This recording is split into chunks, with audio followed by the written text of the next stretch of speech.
అంజూరపు చెట్టును చూసి ఒక ఉపమానము నేర్చుకొనుడి. అంజూరపు కొమ్మ లేతదై చిగురించినప్పుడు వసంతకాలము ఇంకా సమీపముగా ఉన్నదని మీకు తెలియను. ఆ ప్రకారమే మీరు ఈ సంగతులు అన్నీ జరిగినప్పుడు ఆయన సమీపమునే ద్వారము దగ్గరే ఉన్నాడని తెలుసుకోండి. ఇంటిచ్చాడు చూడండి. ఏదో అంజూరపు చెట్టు చిగురిస్తుందట. అంజూరపు చెట్టు చిగురుస్తున్నప్పుడు వసంతకాలము సమీపమైందని అర్థమట. ఆ వసంతకాలం సమీపమైందని ఎలా అంచనేస్తారో సేమ్ అదే ఉదాహరణ ఆయన ఎత్తుతూ ఈ యూనివర్స్లో లేదా ఈ ప్రకృతిలో మార్పులు జరిగినప్పుడు మీ వరుడు సమీపమునే ఉన్నాడని మీరు అంచనా వేయండి.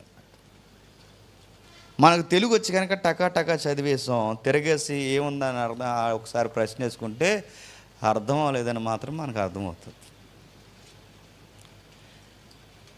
అక్కడ ఏదో చెబుతున్నాడు చూడండి. అంజూరపు చెట్టు అంటే ఏదన్నా మాట్లాడుతున్నారు అనుకోండి, బైబిల్లో కొన్ని అర్థాలు ఉంటాయి. వాళ్ళకు కొన్ని కావ్య భావంలో మాట్లాడారు. పొయిటిక్ లాంగ్వేజ్ ఎక్కువ ఉంది వాళ్ళకి, సింబాలిక్ లాంగ్వేజ్ ఎక్కువ ఉంది వాళ్ళకి. బైబిల్ రైటర్ పోలిక భాష ఎక్కువ మాట్లాడారు. ఇక్కడ అంజూరపు చెట్టు అన్నాడు. అంజూరపు చెట్టు అంటే అంజూరపు చెట్టు కాదు, అంజూరంకాయలు ఎక్కడ ఉన్నాయని చూడకూడదు. అంజూరపు చెట్టు సిగురిస్తుందంటే అంజూరపు చెట్టే కాదు, చాలా చెట్లు సిగురిస్తే అది ఆ సిగురింపు చూసి వసంతకాలం వచ్చేస్తుంది కనుక వసంతకాలంలోనే ప్రభు వచ్చేస్తాడని అనకూడదు. చాలామంది అలా కూడా అన్నారు తెలుసా, ప్రభువు రాక ఎప్పుడు జరుగుతుందో తెలుసా, వసంతకాలంలో జరుగుతుంది అన్నారు. ఏ అని అంటే మరి చెట్లు సిగురించినప్పుడు వస్తా అన్నాడు కదా అన్నాడు. అంతా అదో రకమండి. చెట్లు సిగురించినప్పుడు వస్తా అంటే అది వసంతకాలం కాదు, ఏదో విషయాన్ని చెబుతున్నాడు ఆయన. అంజూరపు చెట్టు సిగురించడం, అది లేతదైనప్పుడు ఆ కాలము సమీపించిందని మీకు ఎలా అర్థం అవుతుందో, నా కాలము కూడా అంజూరపు చెట్టు సిగురించినప్పుడు వస్తానని గుర్తుపెట్టుకున్నాను. ఇది అర్థమైనట్టు ఉంది, ఏం అర్థం లేదని మనకు అర్థమైంది. ద్వారము నద్దనే ఉన్నాను. ఇదిగో ఇది జరుగుతున్నప్పుడు అంటే ఇది ఏదో చెబుతున్నాడంటే అది ఏముందబ్బా అంటే చరిత్ర ఉంది. చరిత్ర అంజూరపు చెట్టు అన్న పదం దగ్గర విస్తారమైన నిగూఢమైన చరిత్ర ఉంది. ఆ చరిత్ర తెలిస్తే కానీ ఆ సంగతులు మనకి గోచరము కావు. ఆ గోచరములుగా కనబడుతున్నాయి మనకి. అది గోచరం మనకు బయలుపరచబడాలి అంటే, మనకు బయటికి రావాలి అంటే ఆ వాడిన పదాలు చూడండి. అంజూరపు చెట్టు అంటే మీరు ఇంటికి వెళ్ళిన తర్వాత చదవండి, ఇర్మియా గ్రంథం 24వ అధ్యాయం అంతా చదవండి. అక్కడ ఒక అంజూరపు చెట్టు కోసం చెప్తాడు. అంజూరపు చెట్టు ఎవరో కాదు, ఇశ్రాయేలీయులు. హోషేయ గ్రంథం ఇంటికి వెళ్ళిన తర్వాత చదవండి, అక్కడ ఒక అంజూరపు వృక్షాల కొరకు మాట్లాడతాడు. ఆ పొలిటిక్గా మాట్లాడుతున్న అంజూరపు వృక్షాలు ఎవరంటే ఇశ్రాయేలీయులు. లేదు న్యూ టెస్టిమెంట్లో ఉన్న వచనం గనక న్యూ టెస్టిమెంటే వ్యాఖ్యానం కావాలనుకుంటే లూకా సువార్త ఒకసారి చూడండి, 13వ అధ్యాయం. లూకా సువార్త 13వ అధ్యాయం. లూకా సువార్త 13వ అధ్యాయం 6వ వచనం. మరియు ఆయన వారితో ఒక మనుష్యుని ద్రాక్ష తోటలో అంజూరపు చెట్టు ఒకటి నాటబడి ఉండెను.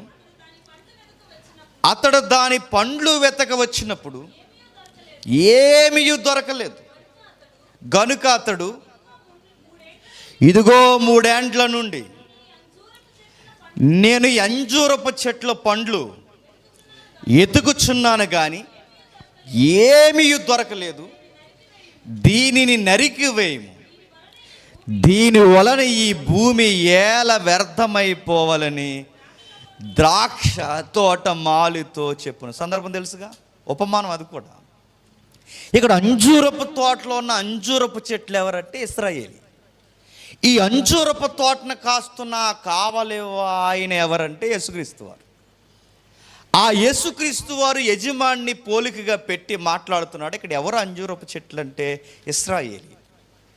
అంటే మీరు ఎక్కడైనా మీరు కదపండి, అంజూర చెట్టు, అంజూరపు చెట్లు, అంజూరపు తోట లేదా ద్రాక్ష తోట అని ఇలా వృక్షశాస్త్రానికి సంబంధించిన కొన్ని పదాలు వాడాడంటే అది కేవలం వృక్షశాస్త్రాన్ని పోల్చడానికి కాదు, మనుషుల యొక్క నేచర్ని బయట పెట్టడానికి. అంటే పోలిక భాష అన్నమాట. అంటే ఇప్పుడు అంజూరపు చెట్టు సిగురిస్తుంది అన్నాడు. అంజూరపు చెట్టు అంటే ఎవరు చెప్పండి? కొంచెం ఏం అర్థం అవ్వదు, అర్థమైనా అర్థం అవ్వకపోయినా మొక్కలు అర్థమైనట్టు అండి. నా కోసం హిస్టరీ ఇది. కొన్ని వచనాలు దాటితే కానీ ఏమర్థం అవుతుంది. అంజూరపు చెట్టు అంటే ఎవరు? ఇశ్రాయేలీలు చిగురిస్తారు. చిగురించడానికి వాళ్ళకేమైంది? మొద్దుబారిపోయారంటే మొద్దుబారిపోవడం కాదు, మొద్దయిపోయారు. రాజ్యాలు వాళ్ళని నరికేశాయి. బాబిలోనియన్స్ అని ఒక తెగ వచ్చింది. ఆ తెగ ఎగేసుకుని జెరూసలేం సిటీ మీదకి వచ్చింది. ఆ తెగ ఎగేసుకుని జెరూసలేం సిటీ మీదకి రావడానికి కారణం ఏంటంటే, జెరూసలేంలో సెంటర్ ఆఫ్ అట్రాక్షన్గా ఒక టెంపుల్ ఉంది. టెంపుల్ నేమ్ సొలొమోను మందిరం. ఆ మందిరాన్ని మీరు అబ్జర్వ్ చేయండి. ఆ మందిరాన్ని విచిత్రమైన మెటీరియల్తో కట్టారు. అది ప్రపంచంలో ఎప్పటికీ రిచెస్ట్ టెంపుల్ అది చరిత్రలో. ఎందుకంత రిచ్ అయిందంటే దాని పేరు మందిరమే కాదు, అది స్వర్ణ దేవాలయం. స్వర్ణం అంటే బంగారం, స్వర్ణం అంటే రైస్ అనకూడదు, ఎందుకంటే టైం అయిపోయింది కదా మరి. స్వర్ణ దేవాలయం, స్వర్ణం అంటే బంగారం. బంగారు దేవాలయంతో ఒక్కసారి యెరూషలేములో ఆ మందిరంలో చూస్తే తలుక్కుమని మెరిసేదట బంగారం. పైగా అటు ఆఫ్రికాకి, ఇటు ఆసియాకి, ఇటువారు ఫారినర్స్గా అటు వెళ్ళాలన్నా, అటువారు ఇటు ఫారినర్స్గా రావాలన్నా, ఇద్దరికి మంచి హాల్టింగ్ సెంటర్ ఏదన్నా ఉందంటే, సిటీ ఉందంటే జెరూసలేం. మాట అర్థమవుతుందా? అంటే అటు నుంచి ఇటు ఈ ఖండం దాటి రావాలని, ఇటు నుంచి ఈ ఖండం దాటి రావాలని మధ్యలో ఇప్పటికీ మీరు చూడండి, ప్రపంచంలో జెరూసలేం సెంటర్లో ఉంటుంది. అటు ఇటు పోవాలంటే ఇటు నుంచి ప్రయాణం చేసి వచ్చినప్పుడు ఇక్కడ ఆగేవారు, ఇటు నుంచి. ఇప్పుడు విదేశీయులు వస్తూ పోతూ ఉంటే ఒక ప్రాంతం ఏమవుతుంది చెప్పండి? డెవలప్ అవుతుంది. ఎందుకంటే విదేశీ కరెన్సీ ఇక్కడికి వస్తుందిగా. అప్పుడప్పుడు మన పార్టీ నాయకులు అంటారు చూస్తారా, వాళ్ళని తీసుకొస్తున్నాం, వీళ్ళని తీసుకొస్తున్నాం, విదేశీని తీసుకొస్తున్నాం, జపాన్ వాళ్ళని తీసుకొస్తున్నాం, చైనా వాళ్ళని తీసుకురారులేండి, యుఎస్ఏ వాళ్ళని తీసుకొస్తున్నాం, వాళ్ళని తీసుకొస్తున్నాం అంటారు. ఎందుకు? వాళ్ళు వచ్చి ఇక్కడ కంపెనీలు పెట్టుబడులు పెడితే మన దళసరి ఆదాయం ఏమవుద్ది? పెరుగుద్ది. తీసుకొస్తాం అంటారు, తీసుకురారు. అయితే మొత్తం మీద వాళ్ళ విషయం అంటే విదేశీయులు కానీ టూరిజం కానీ ఉన్న ఏరియా త్వరగా డెవలప్ అవుద్ది. అలాగే జెరూసలేం త్వరగా డెవలప్ అయింది. అడ్రస్ ఉన్న ఏరియా, అలాగే మంచి టెంపుల్ ఉన్న ఏరియా. ఇప్పుడు ఇంత పేరు ఆ సిటీకి వస్తుంటే అందరూ ఒకలాగా చూస్తారండి. పచ్చ కెమెరాలు వచ్చిన వాళ్ళు ఉంటారు కదండి. ఇప్పుడు కాపురాలు పచ్చగా ఉంటేనే చూడలేరు, మంచి బట్టలు వేసుకుంటేనే చూడలేరు, మంచిగా మంచి డిజైన్ ఉంది కానీ మంచిగా శుభ్రంగా ఉంటే. ఎందుకంటే అక్కడ శుభ్రంగా స్నానం చేయడు కదా, మరి మనం శుభ్రంగా స్నానం చేస్తే చూడలేరు. ఒక విషయం మీకు అర్థమవుతుందంటే, కొన్ని ఈ పసరగొల్లి వ్యవహారపు జాడ్యపు మనుషులు ఉంటారు, వాళ్ళ ముందు పచ్చగా ఉండకూడదు అనమాట. అలాగే వీళ్ళు కూడా కొన్ని రాజ్యాలు ఉన్నాయి, అందులో బాబిలోనియన్స్ ఎట్టా అయినా సరే ఆ మందిరాన్ని ఒలుసుకి పట్టుకెళ్ళిపోవాలి. ఏంటంటే బంగారం పట్టుకెళ్ళిపోతారని అంటే, బంగారం కాబట్టి పట్టుకెళ్ళిపోతారు. ఆ మధ్య తమ్ముడు నేను ఒక చర్చికి వాకింగ్ చెప్పడానికి వెళ్తే తమ్ముడు చెప్పులు వేసిపోయారు. డేవిడ్డి చర్చికి వచ్చి కొత్త చెప్పులు అట్టుకెళ్ళిపోతారు తెలుసా? చర్చిలో ఉపయోగపడతాయంటే సీపుర్లు కూడా అట్టుకెళ్ళిపోతారు తెలుసా? చర్చిలో ఉపయోగకరమైన ఏమైనా అట్టుకెళ్ళి. ఒక రోజు నాకు ఎవరో వచ్చారు కువైట్ నుంచి వచ్చి, వాళ్ళు ఏదో గిఫ్ట్ ఇచ్చారు. అందరు నాకు తెలిసి అది రౌండ్ బాక్స్ కనుక అక్కడి నుంచి వచ్చిన వాళ్ళందరూ వాచ్లే చేస్తారు. ఈ వాచ్ కూడా అక్కడదే. వాచ్ తెచ్చుంటారు, నేను అక్కడే పెట్టాను, జస్ట్ ప్రేర్ చేసి పంపిద్దాం. వచ్చి చూసేసరికి వాచ్ లేదు. భక్తులు అని అడుగుతున్నాను, మామూలు వస్తువులు ఉండకపోతే గుడంతా బంగారం అయితే వండేస్తారా? ఈ తమ్మం బంగారం అయితే ఏం చేస్తారండి? అక్కడ ప్రార్థన చేసుకుంటారు మోకాళ్ళు వేసి. ఎందుకు? చిన్న సుత్తి తెచ్చుకుంటారు అక్కడికి. అలాగదులేండి, మనం శుద్ధి చేస్తుంటాం, వాళ్ళ శుద్ధిలో శుద్ధి టక్ కొడతాం. గుడి బంగారం అయితే బంగారం అట్టుకెళ్ళి, గుడి ఎందుకండి? బయట వార్తలు మీరు చూస్తున్నారు, కరెంట్ యూస్. గుడిలో దేవుని మంగళసూత్రాలు అట్టుకెళ్ళిపోతారు, గుడిలో దేవుని కిరీటాలు అట్టుకెళ్ళిపోతారు, గుడిలో దేవుని బంగారు వస్త్రాలు అట్టుకెళ్ళిపోతారు. అసలు గుళ్ళో దేవుడు రావాలి కానీ దేవుడిని అట్టుకెళ్ళిపోతారు. నేను అడుగుతున్నాను, ఈ చిన్న చిన్న బంగారాలు ఎత్తుకెళ్ళిపోతే గుడంతా బంగారం అయితే ఎగేసుకొచ్చింది బాబిలోనియన్స్. ప్రపంచంలో అతిపెద్ద సామ్రాజ్యం మొట్టమొదటి, అంతకుముందు అసూరియన్స్, తర్వాత బాబిలోనియన్స్. వాళ్ళు ఎప్పుడైతే వచ్చారో వాళ్ళ సగం ఒలిసి ఎట్టుకెళ్ళిపోయారు. తర్వాత ఉన్నది ఏమన్నా ఉంటే ఊడ్సుకు పట్టుకుపోదామని మెడో ఫెర్షియన్స్ వచ్చారు, మాదియ పార్సీ. వాళ్ళవు పట్టుకెళ్ళిపోతే ఇంకా పునాదుల మీద మధ్యలో ఏమన్నా మిగిలిపోయి అవి కూడా పట్టుకెళ్ళిపోతాను. సెకండ్ టెంపుల్ నిర్మాణం జరుగుతున్న టైంలో పనికొస్తే వస్తువులు మిగిలిన పట్టుకెళ్ళిపోవడానికి గ్రీకులు వచ్చారు. ఆ గ్రీకులు పట్టుకెళ్ళిపోయి మొత్తం పునాదులు వెళ్ళిపోయిన తర్వాత రోమీలు వచ్చారు. ఇలా అనేక మంది దండయాత్రలు చేసి వాళ్ళు వెళ్ళిపోతుంటే యూదులు, ఇశ్రాయేళ్ళు ప్రాణాలు గుప్పెట్లో పెట్టుకుని పరారైపోయారు. ఆ పరారైపోయిన వారు మన గుంటూరు జిల్లా వరకు కూడా వచ్చేసారు. గుంటూరు జిల్లాలో ఒక వీధికి సరాసరి ఆ ఊరికే యూదులని పేరు, ఆ ఊరి పేరు. గుంటూరులో వెళ్ళి అడగండి కావాలంటే, గుంటూరులో ఉన్న ఇప్పటికీ తెలియకపోతే ఇంక అంతే సంగతులు. ఇంకా గుంటూరులో ఉంది ఈ అది ఊరు ఉంటుంది, ఆ పెద్ద ఆయన ఎవరు చనిపోయినా సరే గుర్తు రావట్లేదు. కాదు ఈ గుంటూరుకి కొంచెం అవుట్స్కట్స్లో ఉంటుంది, ఆ ఏరియాలో ఉంటుంది. యూదులు ఉంటారు ఇప్పటికీ, యూదులు అక్కడ వరకు. ఎందుకంటే మన మణిపూర్లో గొడవలు జరిగితే ఆ మణిపూర్లో కూడా ఎవరున్నారు తెలుసా? యూదులు ఉన్నారు. వీళ్ళందరూ యూదులు. అంటే అక్కడక్కడ ఎందుకు ఇంత దూరం వెళ్ళి ఎలా చెదిరిపోయి వచ్చేసారు? ఆ కొండ ప్రాంతాలకి, మన మధ్య ప్రాంతాలకు ఎలా వచ్చారు? ఈ సౌత్ ఏరియాకి కూడా ఎలా వచ్చారంటే చెదిరిపోయి ఇన్ని దండయాత్రలు చేస్తే ఉండగలరా చెప్పండి? ఇప్పుడు లాక్కు పట్టుకెళ్ళిపోవాలనుకున్నవాడు వచ్చినప్పుడు పులిహార తినేసి వెళ్ళంటాడా? చంపేసిపోతాడు. అందుకే పిల్ల జల్ల అందరు చేతులతో పట్టుకుని భార్య పిల్లలతో వచ్చేసారు. వచ్చేసిన ఇక్కడి వరకు వచ్చేసారు.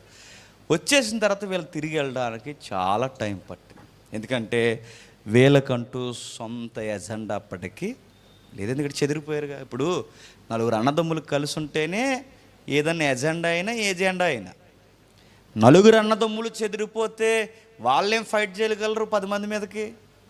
నలుగురు 4 రకాలు చెదిరిపోయారు. ఈ 4 రకాలు చెదిరిపోయినారు. ఇప్పుడు యూనిటీ అవ్వాలి. ఇలా యూనిటీగా ఫామ్ అయ్యే దాన్ని ఏమన్నాడంటే అంజూరపు చెట్టు మరలా చిగురిస్తుంది. అది దాని అర్థం ఏంటట? అంజూరపు చెట్టు మరలా అంటే ఈ చెదిరిపోయిన ఇశ్రాయేలు, మొద్దుబారిపోయిన యూదులు మరలా చిగురిస్తారు. ఎప్పుడు చిగురించారంటే కొన్ని శతాబ్దాల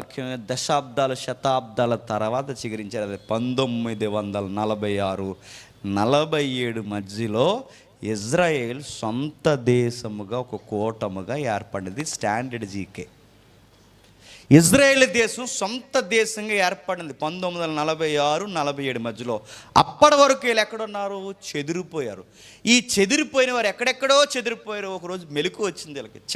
సొంత భూభాగాన్ని, సొంత ప్రజలను, సొంత పౌర హక్కులను, ధర్మశాస్త్ర వడంబడికలన్నీ వదిలేసి ఎక్కడో అన్య దేశంలో మనం ఉండడం ఏంటి? రండి ఏదో సావో రేవో తేల్చుకుందాం, ఒక్కసారి మనం అక్కడికి వెళ్ళిపోదాం అనేసి ఈ జాతి భేదం అంతా తగ్గుతుంది అనుకుని అక్కడ ఫామ్ అయ్యారు, కొత్త దేశంగా వెలసిల్లారు. అయితే విచిత్రం ఏంటంటే వీళ్ళ తిరుగు వచ్చిన తర్వాత వాళ్ళ ముఖ్యమైన స్థలాలను పక్కన ఉంటారు చూసారా, వీళ్ళందరూ దాన్ని ఆక్రమించేశారు.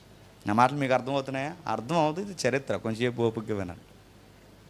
ఇప్పుడు మన ఇల్లు కొన్ని సంవత్సరాలు లేకుండా ఎక్కడికి వెళ్ళిపోయాం అనుకోండి, పక్కింటోళ్ళు వచ్చి మన ఇంటి ముందు కల్లాపు జల్లి ముగ్గెడతారా? ఏం చేస్తారండి? మొన్న మధ్య కేసు కట్టాను. కట్టినప్పుడు సార్తో పాటు నేను ఉన్నప్పుడు ఆ కేసు కట్టినప్పుడు సార్ కట్టిన కేసు ఏంటి చెప్పిన, జస్ట్ కరోనా టైంలో ఆ 4-5 సంవత్సరాలు దాటి బయటికి వెళ్ళి వచ్చేసరికి పక్కోడు ఈ హౌస్ని ఆక్యుపై చేశాడు. అది గొడవ. ఈ లేకుండా ఆడ కరెంట్ బిల్లు కట్టేస్తున్నాడు. ఈ లేకుండా ఇంటి పన్ను కూడా తిరగేయడానికి రెడీ అయిపోయాడు. అంటే చూడండి, అంటే ఒక 4 సంవత్సరాలు కాదు, కనీసం ఒక 2 సంవత్సరాలు ఒక ఇంట్లో మనం కదులుతూ కనబడకపోతేనే ఆక్యుపై చేసేస్తారు. మరి అప్పుడప్పుడు మన కోర్టులు అంటే అన్నీ కాదు, హైకోర్టులో గొడవ ఎలా ఉంటుందంటే ప్రతిదానికి పిటిషన్లు వేస్తారు. ఇప్పుడు ఈ రోడ్డు ఉందా, ఈ రోడ్డు మీద ఎలాంటి టెక్నికల్ చెప్తున్నాను ఉపయోగించకండి. ఈ రోడ్డు ఉందా, ఈ రోడ్డు మీద నిలబడి ఇది మా రోడ్డు మా తాత కాదు సార్ మనం పిటిషన్ హైకోర్టులో వేసాం అనుకోండి, ఇంకా ఆ పిటిషన్ తేలే వరకు రోడ్లు ఎవడన్నట్టు అంతే. ఇంకా డాక్యుమెంట్ నిజమా అబద్ధమా తర్వాత అది తేలే వరకు అది మా తాతదే, నేను వెళ్ళను, ఇంకెవడో వెళ్ళకండి, మొత్తం కంచేసేస్తారు అంతే. అలా ఉంటుంది. అలాగే ఏదన్నా అప్పుడప్పుడు హైవే పక్కన భూములు కనబడతాయి చూసారా, హైవే పక్కన భూములు అప్పటి వరకు లేని కంచి ముళ్ళ కంచి ఒకసారి వచ్చేస్తుంటుంది. ఎందుకు? చూస్తారు ప్రత్యేకించి భూముల మీద బతికేసే వాళ్ళు ఉంటారు. చూస్తారు ఎవరు ఆ స్థలాన్ని పరుచుకుపోతే నేను పట్టించుకుంటాను అంటాడు. తెలియకుండా మరి ఎవడు రాడుగా, తెలియకుండానే దాని డాక్యుమెంట్ ఇప్పుడు దొంగ డాక్యుమెంట్లు పుట్టేస్తాయి కదండి. తెలియకుండా డాక్యుమెంట్ పుడుతుంది. తెలియకుండా డాక్యుమెంట్ పుట్టినప్పుడు వాడు పన్ను కట్టేస్తుంటాడు, కుళాయి పన్నులు కట్టేస్తుంటాడు, ల్యాండ్ పన్ను కడుతుంటాడు, అవసరమైతే ఏదో ఒక షెడ్ వేసి దానికి ఆ పన్ను కట్టేస్తుంటే ఇన్ని పనులు ఒక 10 years కట్టేసాడు అనుకోండి, ఇంకెంతమంది వచ్చి ఫైట్ చేసిన ఆ ల్యాండ్ వాడిదే. అది తతంగాలు అలా ఉంటాయి.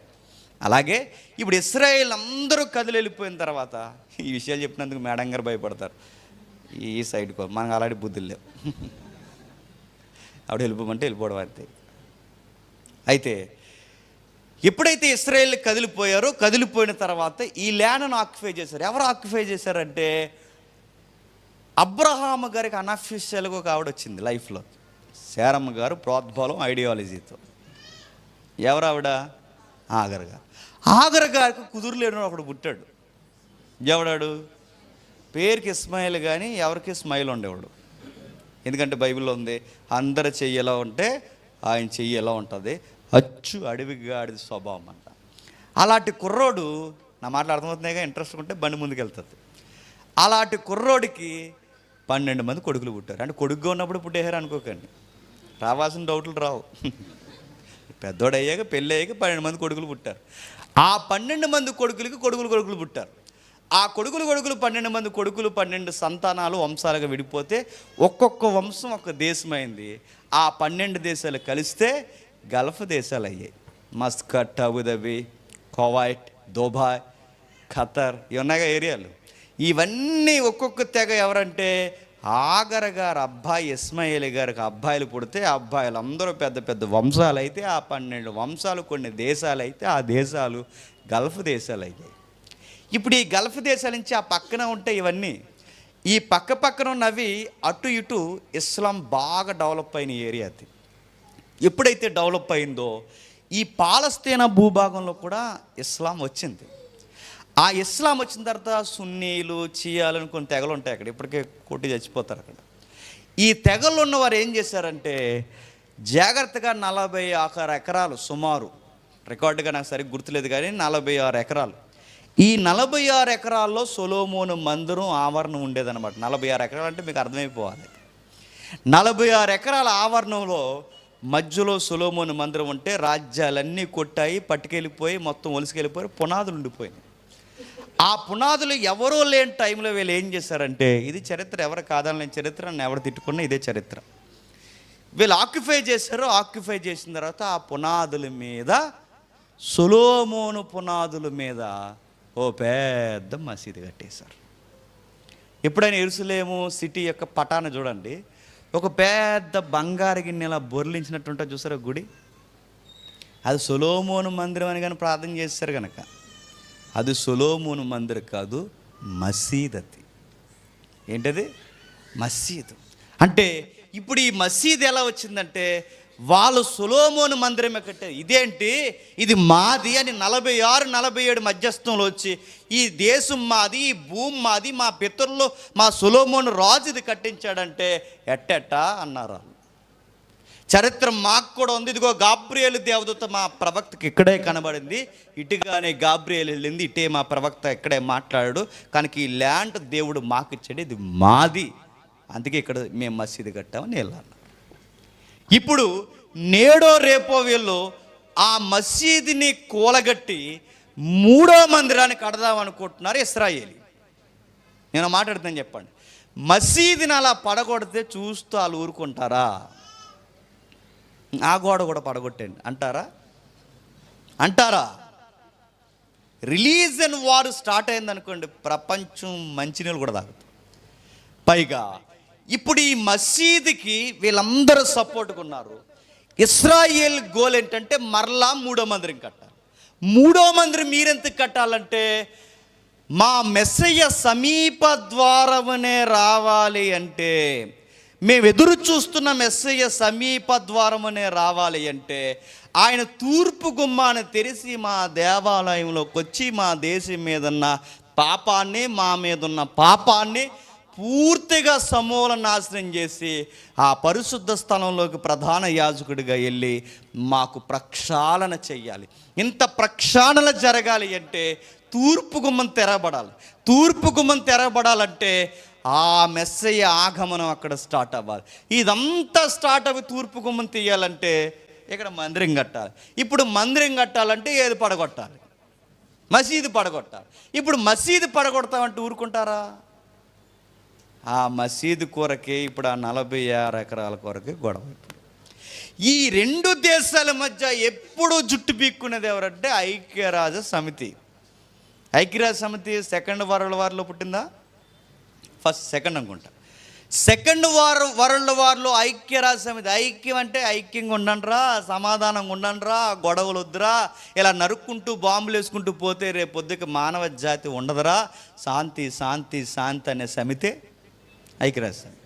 ఈ ఇద్దరి మధ్య ఐక్యరాజ్య సమితి ఇన్వాల్వ్ అయ్యి వద్దొద్దని ఆపుతుంది. ఐక్యరాజ్య సమితి ఇన్వాల్వ్ అయ్యేంత గొడవ అంటే ఇన్వాల్వ్ అయ్యేంత గొడవ. ఎందుకంటే ఇందులో ఐక్యరాజ్య సమితి ఇన్వాల్వ్ అవ్వకపోతే మూడో ప్రపంచ యుద్ధం వచ్చేస్తుంది. మూడో ప్రపంచ యుద్ధం ఎలా వచ్చేస్తుందంటే సొలొమోను మందిరానికంటే వచ్చేస్తుంది. ఎట్లా అంటే ఇప్పుడు ఇస్లాంకి గుర్తు పవిత్రమైన స్థలం మసీదు కదా. ఇప్పుడు ఈ మసీదుని పడగొట్టారనుకోండి, ఈ గల్ఫ్ దేశాలన్నీ ఆ పాలస్తీనా ఇస్మాయిలీలందరికీ సపోర్ట్ ఇస్తారు. అంటే ఇస్లాం దేశాలన్నీ పక్క వచ్చేస్తారు. ఇప్పుడు ఇజ్రాయెల్ లాంటి దేశానికి సపోర్ట్గా నిలబడే క్రిస్టియన్ దేశాల్లో మొట్టమొదటి దేశం ఏది? అమెరికా. ఇప్పుడు అమెరికా నిలబడింది అనుకోండి, అమెరికా చుట్టూ క్రిస్టియన్ దేశాలన్నీ వచ్చి ఇజ్రాయెల్ పక్షాన్ని నిలబడదు. అంటే ప్రపంచం రెండుగా విడిపోద్ది. ఒకటి ఇస్లాం, చెప్పండి, రెండు క్రిస్టియన్. మధ్యలో మరి మేము అనకండి, ఎవరని అడగండి నన్ను. మీరు అక్కడ ఇంటర్నేషనల్ కాదు, మీరు మీ మాట అది మీది అంత లోకల్ గొడవ, అంత లేదు రికార్డులో. మధ్యలో విడిపోతే ఎవరైనా విడిపోతే ఇటు ఇస్లాం ఇటు వీళ్ళు, ఈ రెండు విడిపోతే ఇప్పుడు ఇటు నుంచి ఇస్రాయేలీలు ఏం తక్కువ తిన్న వాళ్ళు కాదు. ఎందుకంటే ఇప్పుడు వాళ్ళ దగ్గర ఉన్న టెక్నాలజీ అమెరికా దగ్గర కూడా లేదు.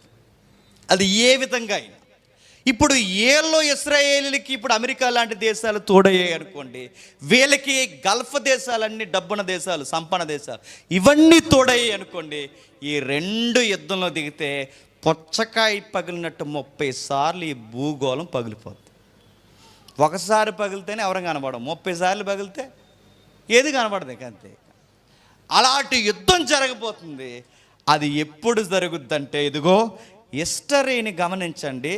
అంజూరపు చెట్టు అయిన ఇశ్రాయేలీయులు చిగురించడం స్టార్ట్ అయ్యారో నేను దూరం దగ్గర ఉన్నానని అంచనేయండి. ఇప్పుడు మీరు చెప్పండి, చరిత్రలో నుంచి ఈ వచనాన్ని చూస్తే ఇశ్రాయేలీయులు మొద్దుగున్నారా, బాగా పచ్చగా గుబురుగా చిగురిస్తున్నారు? చెప్పండి. చిన్న దేశం చాలా బాగా చిగురిస్తున్నారు. వీళ్ళు చిగురించే వెదుగుదల మన గుండెల్లో భయం పుట్టిస్తుంది. ఎందుకు చెప్పనా? ఇది దేనికి గుర్తు చెప్పండి? మెస్సయ్య రాకకి గుర్తు. అంటే వీళ్ళు ఎదుగుతారా, వీళ్ళ పురోగభివృద్ధి చూస్తుంటే ఆయన వచ్చేసేలా ఉన్నాడని ఇది ఒక సైన్, గుర్తు.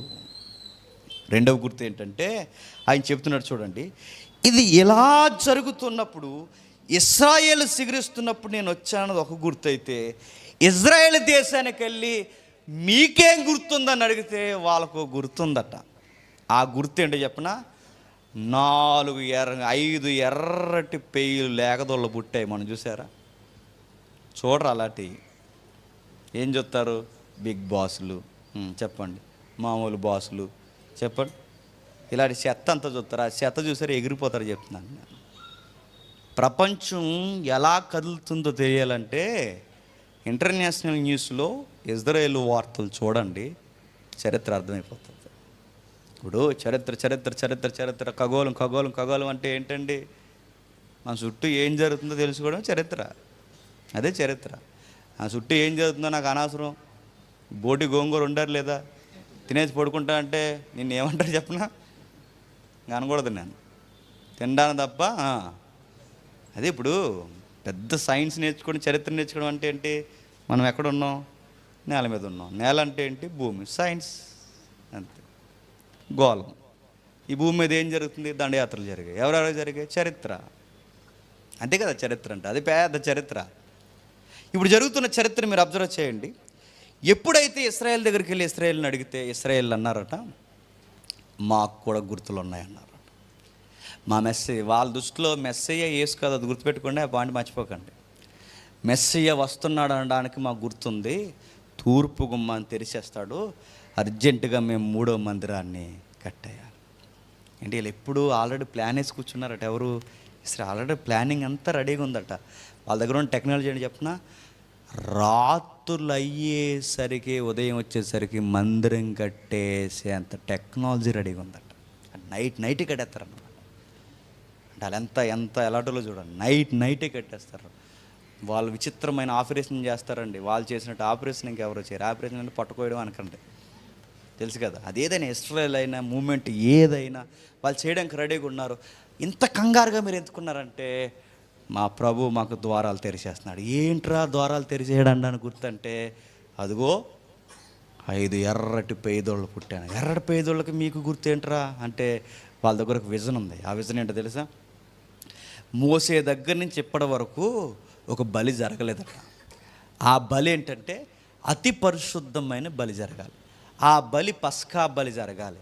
ఆ బలి జరగాలి అంటే దేశం యొక్క పాప నివారణకు గుర్తన్నమాట. వాళ్ళ మీద ఉన్న పాపాలు, ఆ దేశం మీద ఉన్న పాపాలు ఎప్పుడైతే రక్తపు మరకలు కడగబడతాయో అప్పుడు మందిరం కట్టడానికి రైట్ హక్కు వచ్చినట్టట. ఇది ఎట్టా అంటే, మీకు బైబిల్ సెన్స్ తెలిస్తే, దావీదు గారి మందిరాన్ని కడతానంటే దేవుడు ఏమన్నాడు? కట్టొద్దు అన్నాడు. ఎందుకంటే నీ చేతులు రక్తము చేత తడుచున్నాయి. ఇప్పుడు ఇలా 3వ మందిరం కట్టాలంటే ఇప్పుడు ఏలేం కడుక్కోవాలి? పాపాన్ని కడుక్కోవాలి. ఇప్పుడు ఇలా పాపాన్ని కడుక్కుని 3వ మందిరం కడితే మెస్సయ్య వస్తాడు. ఇప్పుడు మందిరం కట్టడానికి వెళ్ళాలంటే బలిపీఠం మీద పరిశుద్ధమైన బలి జరిగించాలి. ఇప్పుడు పరిశుద్ధమైన బలి జరిగించడం అంటే పవిత్రమైన జంతువులు దొరకాలి. ఆ పవిత్రమైన జంతువులు మోసే కాలం నుంచి ఇప్పటి వరకు ఎదురు చూశారట. ఇప్పటి వరకు అంత పరిశుద్ధమైన జంతువులు పుట్టలేదట. ఎర్రగా ఉండాలి. ఎంత పరిశుద్ధమైన చూడండి, ఎర్రగా ఉండాలి. ఎక్కడ ఎర్రెంటుకుల్లో తెల్లెంటుకున్నా అది పరిశుద్ధమైన జంతువు కాదు. ఆ జంతువులు ఎక్కడైనా అప్పుడప్పుడు ఆవులకి తెల్ల పొడలు వస్తుంటాయి చూసారు, కొన్ని పొడలతో ఎక్కడెక్కడ మచ్చలతో పడుతుంటాయి. అలాంటి పొడన్న బలికి పనికిరాదట. ఎక్కడైనా చిన్న చిన్న దెబ్బలు కానీ పేలు పడతాయి చూసారా, పేలు కానీ ఈగల ముట్టడం కానీ ఇలాంటి వైరాగ్యం, ఇలాంటి ఇలాంటివి ఏమన్నా ఉంటే అప్పుడు పనికిరావట. ఇవి ఎలా ఉండాలంటే ఎక్కడ చెవులో కూడా కన్ను ఉండకూడదట, తెల్లెంటుకు ఉండకూడదట. ఇలా ఉండకూడదని ప్రత్యేకించి సైంటిస్టులను దించారట. 5 దూడలని చెక్ చేయమని. సైంటిస్టులు, నా మాట మీకు అర్థమవుతుందో లేదో, ఆ సైంటిస్టులను దించి మొత్తం చెక్ చేశారు. ప్రపంచం అంతా తిరుగుతున్నారు కొన్ని శతాబ్దాల కాలం నుంచి. ఎక్కడ పుట్టాయంటే ఈ సరాసరి అమెరికాలో పుట్టాయి. ఎక్కడ పుట్టాయి? అమెరికాలో పుట్టాయి. ఇప్పుడు ఇజ్రాయెల్ దేశం నుంచి స్పెషల్ ఫ్లైట్ ఒకటి పంపించారు. ఎక్కడికి? అమెరికాకి. ఫ్లైట్లో ఎవరు రావడానికి? మనం ఫ్లైట్ ఎక్కితే కంగారైపోతాం. ఫ్లైట్లో ఎవరు రావడానికో తెలుసా? 5 ఎర్రటి దూడలను ఎక్కించడానికట. 7 దూడలకు ఫ్లైటు. ఆ ఎర్రటి 5 దూడలను పంపించారు. ఆ పంపించే ముందు ఈ ఇజ్రాయెల్ గవర్నమెంట్ అంబాసిడర్స్ ఎవరైతే ఉన్నారో, అమెరికా గవర్నమెంట్ అంబాసిడర్స్ ఎవరు ఉన్నారో, ఇద్దరి మధ్య జరిగిన ఒప్పందం ఏంటంటే, ఏ దేశం నుంచి అయినా ఏ ప్రాంతం నుంచి అయినా గవర్నమెంట్ ఆమోదంతోనే ఈ మూగజీవులు కదిలెళ్ళాలి. అలా గవర్నమెంట్ ఆమోదం పలికితే చెవికి ఏమేస్తారు? జంతువుకి ట్యాగ్ వేస్తారుగా, ఇలా టక్ మన ఒక రింగ్ కొట్టి ట్యాగ్ వేస్తారు. ఆ ట్యాగ్ ఉంటే ఆరోగ్యకరమైనది, గవర్నమెంట్ ఒప్పుకుందని. ఇప్పుడు ఇజ్రాయెల్ దేశం ట్యాగ్ వేయొద్దండి. ఎందుకంటే కన్నం పడితే ఏమవుద్ది? పవిత్రత పోయినట్టే, రక్తం కారగదు. అందుకే ఈ ఒప్పందాన్ని కూడా అమెరికాకి మరి ఏ ఒప్పందం చేస్తారో తెలియదు కానీ ఒప్పందం చేసి మొత్తం మీద ఆ జంతువుల్ని ఇజ్రాయెల్ దేశాన్ని తీసుకొచ్చి ల్యాబ్లో రెడీగా పెట్టి బాగా మేపుతున్నారు. దేనికబ్బా? బలి. ఆ బలి ఇలా వేసిన వెంటనే, ఇప్పుడు ఆల్రెడీ చాలా పెద్ద అయిపోయినాయి. ఆ బలి ఇలా వేసిన వెంటనే స్టార్ట్ చేస్తారు ఏం కట్టడం. మందిరం కట్టాలంటే వెంటనే ఏం పడగొడతారు చెప్పండి? మసీదు పడగొట్టిన వెంటనే వాళ్ళు ఏం చేస్తారు చెప్పండి? భోజనాలకు వస్తారా? ఏం చేస్తారు? వాళ్ళు రెడీ అయిపోతారు. వాళ్ళు రెడీ అయ్యారంటే వీళ్ళు ఏం చేస్తారు? వీళ్ళు రెడీ అయిపోతారు. ఇలా రెడీ అయిపోతే ప్రపంచం ఏమైపోతుంది? కుమ్మేస్తుంది. ఈ కుమ్ముడి కార్యక్రమాన్ని బైబుల్ అందే. ఇదిగో నా ఆగమన ప్రకాశము చేత పంచభూతాలు పెల పెల పెల పెలమని మిక్కటమైన యాంత్రంతో లయమవుతాయి. అది బహుశా ఆ రోజు అవుతుందేమో. ఆ దూడలను చూస్తేనే భయం అవుతుంది. పెద్ద అయిపోతున్నాయి. ఈ పెద్ద అయిపోయి నేడో రేపో ఈ బలేసేస్తారు. వాళ్ళు బడేయడానికి రెడీ అయ్యారంటే మందిరం కట్టేస్తారు. మందిరం కట్టేశారంటే ఇక తూర్పుకున్న ప్రభు వచ్చి తెరుస్తారని వాళ్ళ నమ్మకం. ఇప్పుడు ఆ గుర్తులు, ఇదిగో ప్రభు వచ్చేస్తున్నాడు అనడానికి వాళ్ళ గుర్తులు చెప్పండి, దూడలు. చరిత్రలోనేమో అంజూరపు చెట్టుని ఇశ్రాయేలు సిగిరించడమే చరిత్రలో గుర్తు ప్రభు వస్తాడని. ఇశ్రాయేల్ గుర్తు ఏంటంటే సైంటిఫిక్ గుర్తు. ఇదిగో ఏ మచ్చ డాగు లేని జంతువులు పుట్టే ఇది మాకు గుర్తు. అటేమో చరిత్రలో సాక్ష్యం బైబిల్ చెప్తుంది, ఇటేమో ఇదిగో జంతుజాలంలో సాక్ష్యం మాకుందని ఇజ్రాయెల్ చెప్తుంది. మరి ప్రభు ఏం చెప్పాడు? ఇవన్నీ జరుగుతున్నప్పుడు ఖగోళంలో కూడా మార్పులు జరుగుతాయి, జాగ్రత్త, నేను వచ్చేస్తున్నాను గుర్తుపట్టన్నాడు. ఖగోళంలో మార్పులు ఏం జరుగుతాయి? ఖగోళంలో మార్పులు ఏం జరుగుతాయి అంటే, మనం ఎప్పుడు చూసినా చంద్రయాన్ 1, చంద్రయాన్ 2, చంద్రయాన్ 3 అన్నాం. కానీ ప్రభు ఏమన్నా చెప్పనా? చంద్రయాన్ కాదు, చంద్రుని చూడు అన్నాడు. సూర్యుని చూడు, చంద్రుని చూడు, నక్షత్రాలు చూడు, వాటిలో మార్పులు కలుగుతున్నప్పుడు నేను సమీపమనే ఉన్నానని అంచినాయి. చంద్రుడు కదలికలు మారుతున్నాయట, సముద్రాల్లో మార్పులు వస్తున్నాయట, సూర్యుడి యొక్క ఆకారం తగ్గుతుందట, సూర్యుడు సమీపం అవుతున్నట, నక్షత్రాలు పదుల సంఖ్యలో అవి రోజు రోజుకి కృష్ణ బిలాలుగా మారుతున్నాయట. ఈ ఖగోళంలో ఎంత మార్పులు దేనికి సంకేతం? ఈ మార్పులు, ఈ కదలికలు, ఇటు చరిత్రలో కదలికలు, ఇటు సైన్స్లో కదలికలు, ఇటు ఖగోళంలో కదలికలు, ఈ కదలికలన్నీ ఎక్కడికి చూపించడానికి పరిగెట్టుకుని వెళ్తున్నాయంటే, అదిగో వరుడు రాబోతున్నాడు, ఆయన చూపించడానికి ఈ కదలికలు. ఆయన సమీపమనే ఉన్నాడు అనడానికి ఈ కదలికలన్నీ కనబడుతున్నాయి. ముగించేస్తాను ఇక. ఈ కదలికలన్నీ మనకు కనబడుతున్నప్పుడు అంటే ఈ సైన్స్లో మీరు ఖగోళాన్ని చూడండి. ఆ మధ్యకాలంలో ఒక బాబా గారు, ఆ మధ్యకాలంలో లేలండి, చనిపోయాడు. ఆయన ఏమన్నాడంటే భక్తులందరికీ, భక్తులారా ఈరోజు సాయంత్రం నిండి పౌర్ణమిలో చంద్రుల్లో నేను కనబడతాను చూడండి భక్తులారా అన్నాడు. భక్తులందరూ ఈదిలోకి వచ్చేసి అలా చూస్తున్నారు. ఇంకా కనబడ్డు, మబ్బు వేసింది, వర్షం వచ్చేసింది. తర్వాత మళ్ళీ ఏమిందంటే, గురువుగారు కనబడలేదంటే కంగారు పడకండి, అంటే డిస్టర్బెన్స్ ఎక్కువ ఉందని మబ్బుని నేనే పంపించాను అన్నాడు. తర్వాత నెక్స్ట్ డే మళ్ళీ ఈదిలోకి వచ్చారు. ఈదిలోకి వచ్చిన తర్వాత మరి కనబడకపోతే ట్రాష్ అంటారుగా, అబద్ధం అని మాట్లాడతారు. కాబట్టి గురువు గారికి సమీపంగా ఉన్న ఒకడు వచ్చి ఆడు అన్నాడు, కనబడుతున్నాడు అన్నాడు. అదిగో చెట్టు కింద ఇసురుకుంటున్నాడు చూడండి. ఆక్సిజనే లేదంటే అక్కడ ఏముందట? చెట్టు ఉందట. చెట్టు కింద ఇసురుకుంటున్నారంటే అవును బాగా చెమటెక్కేహిలో ఉందని పక్కనోడు అన్నాడట. ఇది ఒకడు ఏదన్నా అన్నాడంటే ఇంక అంటారు కదండి. ఇంకా వీళ్ళందరూ అంటున్నారంటే అవునవును, అగో నాకు కనబడ్డా, అదిగో చెట్టు కాడ ఉన్నాడు, కనబడుతున్నాడు అన్నారట. భక్తులందరికీ బాబా గారు కనబడిపోయారట అంట. కొంతమంది భక్తులు ఉన్నారు, ఆ భక్తులు కూడా వచ్చి మా దేవుడు కూడా కనబడుతున్నారు. ఎవర్రా మీ దేవుడు అంటే, మా దేవుడు పవన్ కళ్యాణ్ కనబడుతున్నారు. అందరి దేవుళ్ళు కనబడుతున్నారు. వాళ్ళ దేవుడు వాళ్ళకి కనబడుతుంది, వీళ్ళ దేవుడు వీళ్ళకి కనబడుతుంది. కానీ మన దేవుడు చంద్రుల్లో కనబడే దేవుడు కాదు. చంద్రుడి ఆకారాన్ని గమనించు, దానిలో మార్పులు కలిగినప్పుడు నేను సమీపమునే ఉన్నాను. అర్థమవుతున్నాయి మాటలు? ఖగోళంలో మార్పులు కలిగినప్పుడు అంటే అటు సైన్స్, ఇది హిస్టరీ, ఇటు ఈ సైన్లన్నీ దేని గుర్తు అంటే నేను వచ్చేస్తున్నాను. ఇప్పుడు ఆయన నేడో రేపో వచ్చేస్తే ఇప్పుడు మనం ఏం చేయాలండి? నేడో రేపు ఆయన వచ్చేస్తే చిన్నమందా సిద్ధపడన్నాడు. సిద్ధపడుతున్నావా? నేడో రేపు వస్తాడు అంటే ఎక్కడ సిద్ధపడుతున్నాయని చెప్పండి. సిద్ధపాటే లేదు మనకు. సిద్ధపాటు ఉందా? అరగంట ఎక్కువైంది అనుకోండి, సిద్ధమైపోతాం ఎక్కడికి? వెళ్ళిపోవడానికి. అదో సిద్ధపాటు. ప్రభువు రాకడ కొరకు సిద్ధపడిన సంఘాలు ఎక్కడ ఉన్నాయండి? చాలా సంఘాలకి. ఇప్పుడు వస్తాంగా సండే మార్నింగ్ బయలుదేరి వస్తుంటే పెద్ద పెద్ద సంఘాల చుట్టూ ఎన్ని కారులాగా ఉంటాయో. సిద్ధపాటు కదా చెప్పండి, త్వరగా ఇంటికి వెళ్ళిపోవడానికి సిద్ధపాటు. ప్రభు రాకడ కొరకు సిద్ధపాటు కాదు అవి. అసలు సిద్ధపాటు సంఘాలు ఎక్కడున్నాయండి? లగ్జరీ సంఘాలు, లగ్జరీ మెసేజ్లు, లగ్జరీగా పలకరించుకోవడం, లగ్జరీ డ్రెస్ కోడ్, ఈ రకమైనదే తప్ప అసలు ప్రభు కొరకు సిద్ధపడే సంఘాలు ఉన్నాయా? ముగించేస్తాను. ఇవన్నీ చెప్పుకొచ్చి ఆయన ఏమంటున్నాడు చూడండి 36వ వచనంలో, అయితే ఆ దినమును గూర్చి ఆ గడిని గూర్చి తండ్రి మాత్రమే ఎరుగును, ఏ మనుషుడు పరలోక మందల దూత అయినను కుమారుడైనను ఎరుగడు. నోవహు దినములు ఎలా ఉండెనో మనుషు కుమారు రాకడును అలాగే ఉండును. ఎలా ఉంటాయట? అచ్చు నోవహు రోజుల్లాగే ఉంటాయట. మరో గుర్తిస్తున్నారు చూడండి.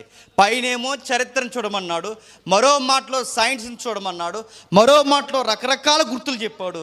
ఇక్కడ బండ గుర్తు చెప్తున్నాడు. బైబిల్ మాత్రమే అర్థమవుతుంది, మాకు ఇంకేం అర్థం అవ్వంటే అయితే నోవహు జలప్రలయం చూడు అన్నాడు. ఏం చూడాలట? నోవహు జలప్రలయం. నోవహు జలప్రలయం చూస్తే ఏమర్థమైంది? నోవహు జలప్రలయం చూస్తే నోవహు జలప్రలయంలో విచిత్రమైన మనుషులు ఉన్నారట. ఎన్ని రకాల మనుషులు చెప్తున్నాడు చూడండి, ముగించేస్తాను. జలప్రలయానికి ముందటి దినముల్లో నోవహు వాడలోనికి వెళ్ళిన దినము వరకు జనాలు బాగా తిన్నారట, బాగా తాగారట, బాగా పెండ్లు చేసుకుంటూ తిరిగారట. ఇవి సైన్. మీకు అర్థమైందా? మరో బండ గుర్తు ఏంటంటే సామాన్యులకి బండ గుర్తు ఏంటంటే జనాలు బాగా తింటారు, జనాలు బాగా తాగుతారు, జనాలు బాగా పెళ్ళిళ్ళు చేసుకుంటూ తిరుగుతారు. ఇవి ఎప్పుడైతే సొసైటీలో కనబడతాయో మరలా ఇదొక గుర్తు, నేను సమీపమనే ఉన్నాను. అండ్ నేను మాట్లాడుతున్న కేటగిరీ విడదిద్దాం. జనాలు బాగా తింటున్నారా లేదు చెప్పండి. ఎందుకు తినరండి? సెక్యులర్ ఛానల్ ఏదైనా తీసుకోండి, ఎనీ ఛానల్, అది ఏ ఛానల్ అని మీరు తీసుకోండి, దాని షెడ్యూల్ మీరు గమనించండి. ఏం చేస్తారు? ఉదయాన్నే కొంచెం ఎంటర్టైన్మెంట్ ప్రోగ్రామ్, సరిగ్గా 11, 10:30 టైం అవుతుంది, లేదా 11:30 అవుతుంది అనగానే వంటలో వార్పులు, తిండి.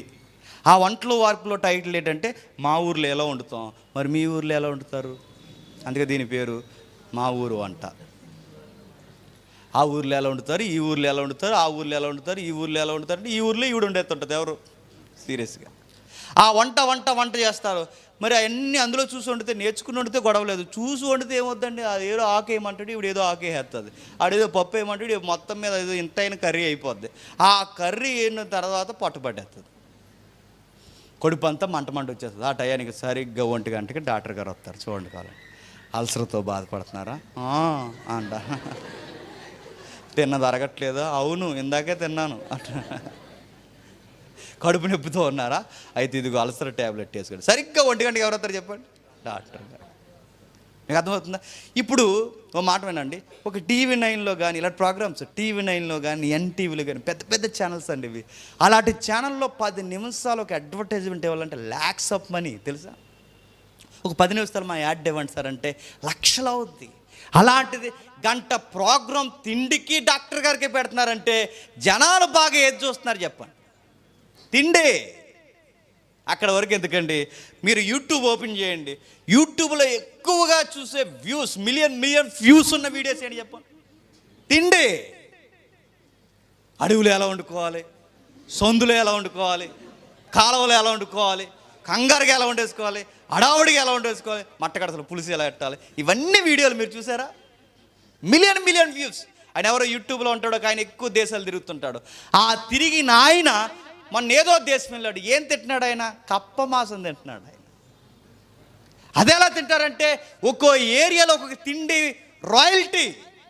ఆయన చెబుతున్నాడు, వివరిస్తున్నాడు, ఎదుగో ఇలా తినడం ఇక్కడ రాయల్టీ, రాయల్ ఫుడ్ అట, ఎనర్జీ ఫుడ్ అట తిండి. ఆ టైటిల్కే మిలియన్ వ్యూస్ చూశారు. ఇంకా ఎక్స్ట్రీమ్ ఏంటి చెప్పిన, ఇలా మిలియన్ వ్యూస్ తిండి కోసం చూస్తున్నారని కొంతమంది ప్రసంగాలు మానేసి క్రైస్తవులు తోటకూర ఎలా వండుకోవాలి తెలుసా అన్నారు. చూస్తున్నారు మీరు టైటిల్లో?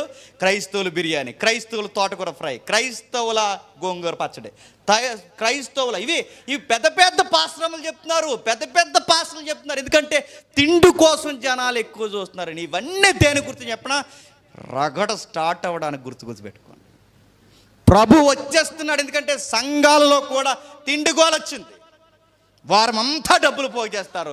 వారం అంతలో ఏం చేద్దాం సార్ అంటే, పేదోళ్ళు ఎవరైనా ఉంటే బట్టలు కొందాం, పేదోళ్ళు ఎవరైనా ఉంటే భోజనాలు పెడదాం అనరు. వారం అంతా డబ్బులు దాసి భోజనాలు వెళ్ళేయండి అన్నారు. మొన్న చికెన్ సరిగ్గా లేదు, ఇంకోసారి 7వ దగ్గర కొట్టించేయండి అన్నారు. తినేయడమే గొడవ. 31st సంవత్సరం గడిచిపోయి కొత్త సంవత్సరం వస్తుందన్న భయం ఉంటుందండి. అరే మటన్ ఏమన్నాను కదరా అన్నారట.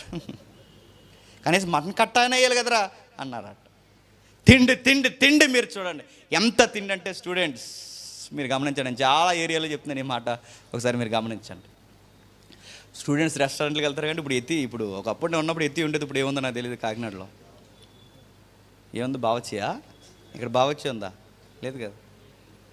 ఏదోటి ఉందలే, ఏదోటి తినేస్తారుగా, గొడవలేదు. రెస్టారెంట్కి వెళ్ళినప్పుడు చూడండి, ఆ రెస్టారెంట్కి వెళ్ళినప్పుడు స్టూడెంట్స్ యాటిట్యూడ్ మీరు గమనించారా? తిండి జల్లుకోవడం ఫ్యాషనాలకి. సగం బిర్యానీ తిని సగం థమ్స్అప్ తాగేసి అలా వదిలేస్తే మనలాంటి పెద్ద మనిషి ఎవడొకటి రే సగం బిర్యానీ తిని సగం థమ్స్అప్ తాగి వదిలేసారట, డబ్బులు ఎట్టు కొనుక్కున్నది తినండ్రా అంటే అలా వదిలేయాలి నీకు తెలదు అన్నారు. అలా వదిలేయండి, మీకు అర్థమైంది? అలా వదిలేయడం అంటే మనం అలా కొనుక్కుని సగం అలా కోడి గెలికినట్టు గెలికి వదిలేస్తే రాయల్టీ. అమ్మో వీళ్ళు ఎంత క్లాస్ పీపుల్లో అలా వదిలేశారు అనుకుంటారు పబ్లిక్. మీకు అర్థమవుతుందా? సగం బిర్యానీ తిని సగం వదిలేయడం ఫ్యాషన్, సగం తాగి థమ్స్అప్ తాగి సగం వదిలేయడం ఫ్యాషన్. మీకు అర్థమవుతుందా? తిండి జల్లుకోవడం ఫ్యాషను. అక్కడ వరకు ఎందుకండి, కుర్రోళ్ళు పుట్టినరోజులు జరుగుతున్నాయిగా. ఈడు పుట్టాడట, ఇక ఎవడినా ఆ రోజు పడుకునేవాడట, సైలెన్స్ ఇప్పేసాడట. ఈ గాలోడికి 4 గాలిగాళ్ళు తయారవుతారట. ఆ సెంటర్లో 0 కట్లు, ఆ కట్లు, front tyre, back tyre, up and డౌన్లు, అది ఇది సైలెన్స్లు, గోల గోల గోల గోల. బావా అన్న, బావా అన్న, హ్యాపీ బర్త్డే బావా అన్న అన్న అని మొత్తం తిరిగి తిరిగి సరిగ్గా 12 అయ్యేసరికి ఒక సెంటర్కి వస్తారు. ఆ సెంటర్లో ఒక బైక్ స్టాండ్ వేస్తారు. ఆ స్టాండ్ వేసిన బైక్ మీద ఒక కేక్ ఎడతారు. ఆ కేక్ ఎట్టి ఏం చేస్తారు? కట్ చేస్తారు. కట్ చేసి ఏం చేస్తారు? తింటారా? నెత్తికి రాసేవాడు ఒకడు, ముక్కులు ఎట్టేది ఒకడు, చెవిలు ఎట్టేది ఒకడు, ఇసిరేది ఒకడు, రాసుకునేది ఒకడు. ఇదేంటంటే బర్త్డే పవర్ఫుల్ ఎంజాయ్గా జరిగిందంటే ఎంత రాసుకుంటే అంత బాగా బర్త్డే జరిగింది. తిండి జల్లుకోవడం ఫ్యాషన్. ఇవన్నీ దేని గుర్తు చెప్పండి? ఈ లోకము పోయే కాలానికి గుర్తు. ఇది ప్రభు రాకడిని ఎదుర్కోవడానికి గుర్తు. అదే ప్రభు చెప్తున్నాడు, ఇదిగో ప్రభు సమీపమునే ఉన్నాడు, జనాలు తిండి తిండి తిండి. ఏ ఏరియాకి పోండి తిండి. తిరిగి లేని బిజినెస్, కోట్ల రూపాయల టర్నర్ బిజినెస్ ఏంటో తెలుసా? తిండి తిండే. దానిలో గారు ఒక మాట అంటారు, జనాలట అంత్య దినముల్లో అక్కడ వారు ఇక్కడికునే, ఇక్కడ వారు అక్కడికి తిరిగి, అక్కడ అలవాట్లు ఇక్కడ తెస్తారంటే, ఇక్కడ అలవాట్లు అక్కడ పట్టుకెళ్తారంటే, ఎక్కడ అలవాటు అక్కడికి ఏమి వెళ్ళి, అక్కడ అలవాట్లు ఎక్కడికి ఏమి వచ్చాయంటే చాలా అలవాట్లు వచ్చాయి, చాలా అలవాట్లు. ఎందుకంటే ఒకప్పుడు బర్గర్లు, పిజ్జాలు మన ఇండియాలో ఉండేవి. ఎక్కడో వెస్ట్రన్ కల్చర్ ఇక్కడికి వచ్చింది. ఇక్కడున్న పులిహార, ఇక్కడున్న ఇడ్లీలు, ఇక్కడున్న సాంబార్, ఆ గారెలు, చిల్లిగారెలు, ఇవన్నీ ఎక్కడికి వెళ్ళాయి? అమెరికా వెళ్ళాయి. ఇక్కడున్న లడ్డూలు అమెరికా వెళ్ళి ఎక్కడికి వస్తున్నాయి, అక్కడికి వస్తున్నాయి. ఎక్కడో ఉన్న జపాన్, చైనా ఫుడ్ కూడా మన ఇండియాకి వస్తుంది. ఎగ్జాక్ట్గా ఇలా వర్షం అలా చిత్తడిగా వర్షం పడింది అనుకోండి, భూమిలోంచి కొన్ని వస్తుంటాయి చూసారు, ఇలా ఎర్రపాములు. ఆ ఎర్రపాములు ఇలా వచ్చినప్పుడు వాటిని చూస్తేనే కంగారు వచ్చేది. కొంతమంది బాత్రూంలో కూడా వచ్చేస్తుంటాయి. అప్పుడు మనం అనుకోవాలి చాలా శుభ్రంలో ఉంది ఇలా. కానీ ఎందుకంటే బాత్రూమ్ శుభ్రం చేయకపోతే ఏమవుతాయండి?